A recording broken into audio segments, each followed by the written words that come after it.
Hello and welcome to You Make the Difference. I'm Wanda Scarborough and I have as my guest today Jane Gannon. Jane is a nurse with the Troup County Health Department and she's responsible for bringing Teen Maze to our community. Teen Maze is an experience that ninth graders get to go through and have circumstances of life presented to them, such as teen pregnancy or maybe drunk driving, the effects of that. And in this teen maze, they experience that with the consequences, but they come away and life is just like it was before they went into the maze. However, you know, in real life, when those things happen, life isn't the same after that, is it? No. Well, Jane, how did you discover Teen Maze? There was a teen that had moved here from Cordele, Georgia, and told me about Crisp County High School having this event, and I contacted the folks in Cordele and went down when they had one in April of 2010. You were talking to that teen about our problems with teenage pregnancy? Yeah, unfortunately, since the early 90s, our data has shown that we have been #1 for the STD rate for 15 to 19 chlamydia, gonorrhea in our teens, and teen pregnancy in our 12 counties, not the whole state, yes, but our 12 counties of District 4 Public Health. It's ranked per 1,000, and up until last year, we're about 2 years behind in our data receiving it, and we had finally dropped. And that's the community coming together and bringing awareness, because I just started Teen Maze last year in October of 2011, so I can't give it credit yet. Yes, and so, you know, I know that you were probably just kind of looking for every idea and thinking, what can I do to impact the teens in this area? And, you know, lots of times when we're searching for those answers, we just don't have them. And then all of a sudden, there comes a day where God just downloads something that is very impactful. Well, the Adolescent Health Youth Development Program is actually what I was the coordinator for Troup County.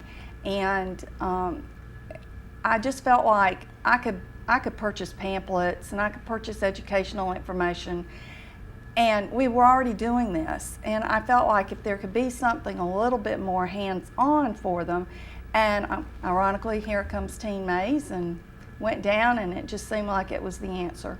Well, I want us to kind of take a route through the Teen Maze. I want you to tell us what's in the Teen Maze, and maybe stop at a scene and tell us what you hope the teens will glean from that experience. Okay. Well, first of all, these are the 9th grade students. Yes. They get a health ed class, and working as a partner with the school system, the parents will have to sign a letter giving permission that they do or they don't want them to attend.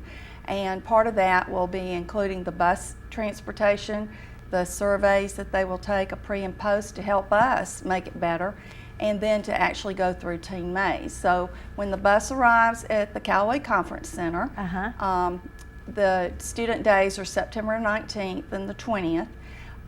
They'll leave the bus, and from there they enter a party scene, which is to give them information for what to look for, watch out for, to make it a safe environment for them when they go to a party, and when to say no and get away from that situation. From there they go to a mock wreck, and this is where the Sheriff's Department's very involved. The firemen, the police will come to the mock wreck and go through just as if they have arrived on the scene in the car. The firemen will pull up like they normally do, and then of course the ambulance will be called. So someone will unfortunately expire and die in the wreck. They're trying to use EMT students, and it gives them some extra credit. This also gives all of the Sheriff's Department and police and firemen working on the job training. Yeah, they and get experience. Experience to go through these things again. And that has been, we try to make this as real as possible. Yes. When you would stand out there and look at the teens, they weren't talking, they were watching, and they were in awe, I think, that seeing that this really can happen. Yes, and the Teen Maze is a community effort, isn't it? Oh, yes. Yeah, it was It took 394 volunteers last year that signed up, and I know things happen, and there are trainings, mandatory trainings or things that people can't attend, but our estimate was that we had around 330 volunteers. That's amazing. And you need how many this year? Well, I'm looking for the 400. Okay. So that for those unexpected folks that, events or problems that come up or illness and they can't be here, we still have all of the stations covered. And right now you have about 150 that have signed up. So you need that many more. Yeah, and more, right? Right. So the people that are watching, you're inviting them to sign up and volunteer? Good. I attended the registrations at the schools and had our steering team volunteers to be there, and we handed out volunteer forms. I haven't received a lot of those, and those were from parents that were very involved. And what the Teen Maze is to do is to give the parents an opportunity to talk to their teens. Yes. If they haven't begun that, and hopefully they have by this time, the earlier the better, of talking about all these situations, from the car accidents to drunk driving, speeding, texting while driving. That will be covered in our drunk driving with the golf carts. Southern Carts loans these to us. It's amazing, all of the community agencies, the community participation that has just come about from owners. We'll actually have monuments for the graveyard that we'll have, because unfortunately teens will pass away if they hit too many of the cones at the drunk driving. That's right. And pastors will be there. Yes. For their funeral. The ultimate goal is to graduate. Yes. And to receive the Teen Maze 2012 diploma with their principal that will be here on the stage at the Callaway Conference Center. But from the drunk driving, they go to the judicial, where they'll be fingerprinted and get a mug shot, and according to the sentence that the judge and our judges are participating, they'll go to jail or possibly probation. Our problem at the Callaway Center is it just so many activities and space. Yes. And so we would like to have a community service area, and I need somebody just to dump out the garbage so that they have to pick it up when they have on their vest. Yeah, there are lots of tasks that aren't really hard to do. Right. You just need an army of volunteers to help, don't you? And I just want to talk about that drunk driving scene a little bit. Okay. You know, I know that the students get to put on goggles that make everything appear that they've had too much alcohol, and so they drive through that drunk driving scene, and they have cones that are set up, and I guess if they knock over the cones or whatever, then they have to go see the judge. Is that right? Dale Armstrong's in charge of that with the LaGrange Police, and I told him, I said, however many cones you think that created a death or going to the judicial system, I'm going to leave that up to you. Yes. So, now, there are other things that the teens experience when they go through the maze too, and I think it comes from like drawing their script out of maybe a jar, and that determines how they go through the maze. But I remember, like, some of it is like their first date, and then they're presented with an opportunity to either say yes or no to having sex? Well, they choose out of the bucket, Yes. and the bucket is a yes or a no, and so from there, that determines their path that day. The yes, they will go on to the drugstore and learn from nurses and medical personnel about birth control and how it works and when it doesn't work, Yes. and those types of things. They need this education. They're receiving it all the time in school, and so they need to know about this. They will leave the drugstore and go through the sexual experience, which is confetti and a party horn being blown, and saying that's it, and how was it, and then they'll read their script that was at the drugstore to determine basically their fate for a moment, if you might call it that, where they go to the pregnancy clinic where they receive the empathy bellies. The real empathy bellies are $750. Wow. So we had them made. My sister-in-law made them, and they are aprons that we will put rice in to give that effect, just to keep the cost down. They will go through the males will go through trimester 1, 2, and 3 and learn about what the female is having to go through.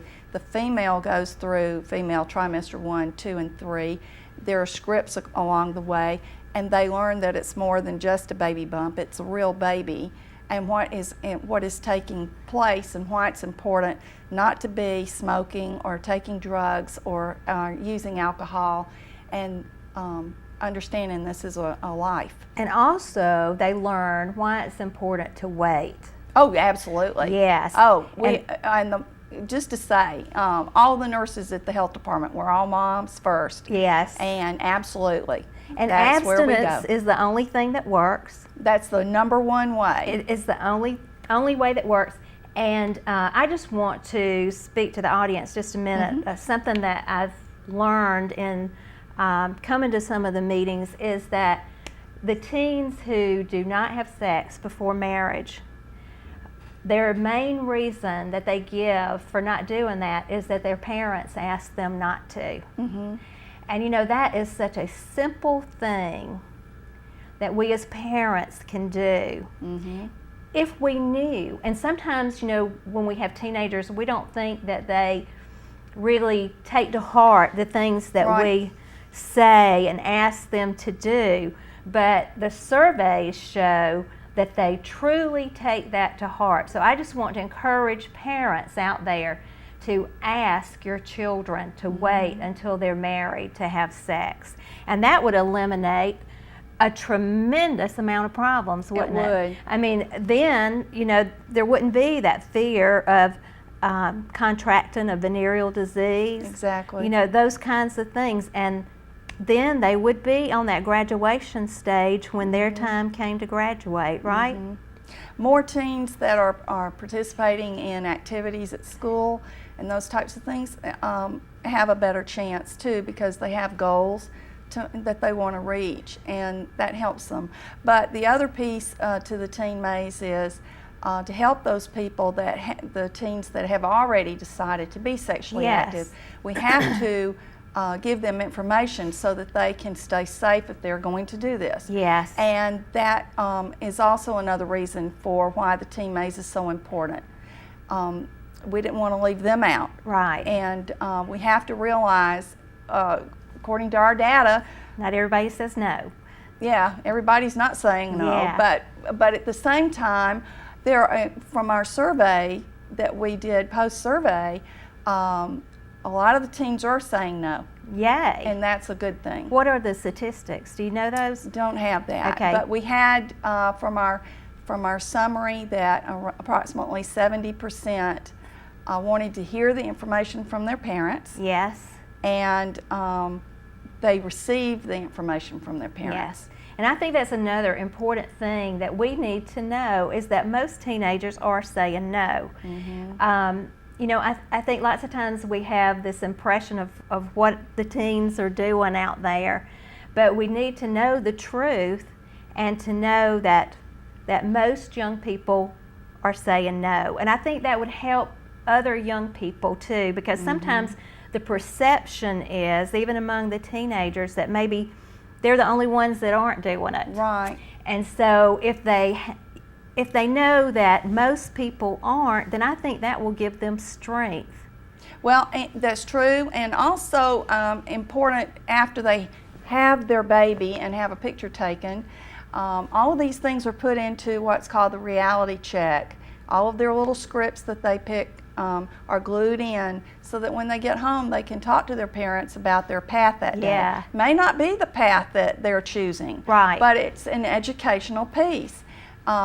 We heard a lot of the volunteers from last year who listened to all the presentations that I did, trying to let everyone know about it because they hadn't seen it. They had an idea of what it was, but until we started putting the maze walls up, which are made with tarps and PVC pipes, and started putting everything together and getting all the information out at the appropriate stations, it was the aha moment. Yeah. And that's what, walking around and talking to some of the students, there was one student that I particularly remember that I went up and I said, well, what do you think about Teen Maze? And he said, oh, this was awesome. I now understand why Mom and Dad say no. They're always just saying no, but now I understand why. Yes. And that was just the greatest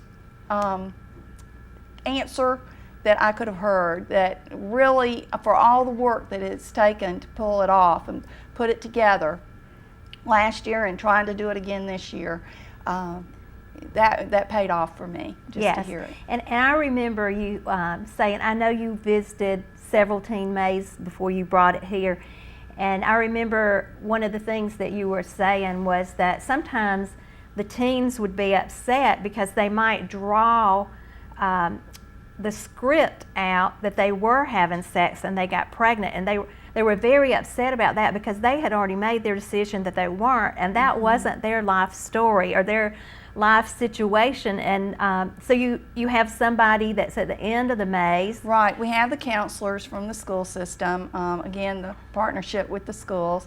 And the key is that even though you can call it a game, I like to use the term now simulation, because they're going through and they're experiencing these situations, but without the permanency that you would in life. And when they leave, they're not pregnant. They don't have the STD. They didn't die. Right. But hopefully they graduated. That's the key. But it's also to get them talking about it. We do have Teen Maze on the Facebook, Troup County Teen Maze. So if everyone can go there, there is a previous video, I believe it's from Chris County. One of my Junior Service League volunteers helped set that up for me, so I think that's the one that's on there.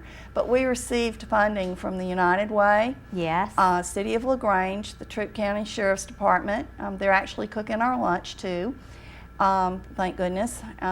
Because all of this just, it cost. The Walmart Distribution Center and the Junior Service League. Yes. And so the teens will leave school, and once they step on that bus until they arrive back at their school, it's about 2 hours. Yeah, and it's the 9th graders. 9th grade. And it's from Callaway, Troup High, and LaGrange High, but then we also have Wednesday the 19th, later on in the afternoon, the private schools get to come through, and any homeschool parents that would like to bring their child can contact me, and that number is 706-298-3650. And if I'm not there, just leave me a message, and then I will contact them to tell them the appropriate time to be here. So it gives everyone, all 9th graders in Troup County, the opportunity to come through. And you're also going to have a parents' night. Parents' night's on the 18th. It's actually that full week. The week of 17th is to set it up. And then we have trainings to acclimate the volunteers to where they're supposed to be and what they're going to do. And then Tuesday night's parent night. And I've told the 9th grade parents at orientations and all the meetings that there will be 2 times, 5:15 and 6 o'clock, to receive a booklet and proceed through the maze as though they were a student. It's community preview night, and it gives the folks an opportunity to see it. But if you're working and you couldn't get there, then at least drop by. Yes. But we have to be out of the Callaway Conference Center by 8 o'clock. So it's only for the 9th grade parents? Community can drop by. Okay, good. And I remember last year one of the parents had a real reaction to the maze. I mean, a good reaction. You want to share that? Yes, when she went across the stage, she teared up. Yeah. And that was her first graduation. She never graduated. She had never received her GED, and it was very emotional for her, and it was very emotional for everyone that was in the area that saw this, because she was so proud that she had made it to graduation. Yes. And you know, with the graduation, I know you play the graduation music, you have the Pomp and gowns circumstance. for the students to put on. They go and do they receive a certificate? They receive the Team Maze 2012 diploma from their principal or a representative from the school or the school system. Yes. Okay. Yep. Yeah. It's as real life as we can make it. It really is. And last year I worked in the funeral scene. And in the funeral scene, they enter like the funeral home, and we greet them, and it's like, oh no, I can't believe it. You know, I can't believe, I never would have expected it to happen to you. And then they actually fill out something about their life. The eulogy form. The eulogy form, and I told them that, you know, it was something to put in the paper, and also that the pastor would use for their funeral message. And so they did that, and then the pastor actually took that and read it out as they looked into the casket. And then afterwards they sat by a funeral wreath and had their picture made. Right. And you know, sometimes when they came in, we'd say, does your mama know yet? You know, just to try and build that experience so that they know the consequences of them being missed. And then that dirge was played, and a moment of silence was given for them. So the announcement went out to the whole group, their class that they'd come through with, that we were pausing for a moment of silence in memory of them. Right. And you know, so the whole maze stopped in honor of that person. But I mean, it's like, wow, is that all there is? You know, I had such plans, and I wanted to do so much with my life, and now I'm not going to graduate. And then like the music for the graduation picks up, and it's just like life goes on. Right. And you know, I remember making some comments to like, oh, there's your graduating class, but you're not there. And so it's like reality sets in. Well, and that's why it's called the reality check. It's just to give them an opportunity to put what they're learning from the books into the hands-on experience. All the things. The way I explained it to the parents at registration was, we're trying to support everything you're trying to talk to them about. And sometimes you just feel like you're not getting it through to them, their noggin, and this is our way of helping you. And so this is supposed to be an educational event for everyone. So that we can bring down those statistics. And any drunk driving or alcohol, drugs. One of the interesting things was on the Post survey last year was they wanted more information about marijuana and alcohol. And so we have the Troup County Prevention Coalition, and that is what they work with, is about the alcohol, marijuana, drugs. And so they will be participating in the party scene.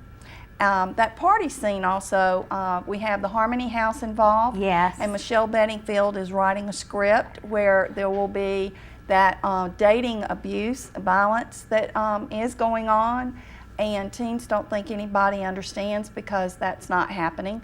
Well, it's the real world, it is. And so we're bringing that piece in this year.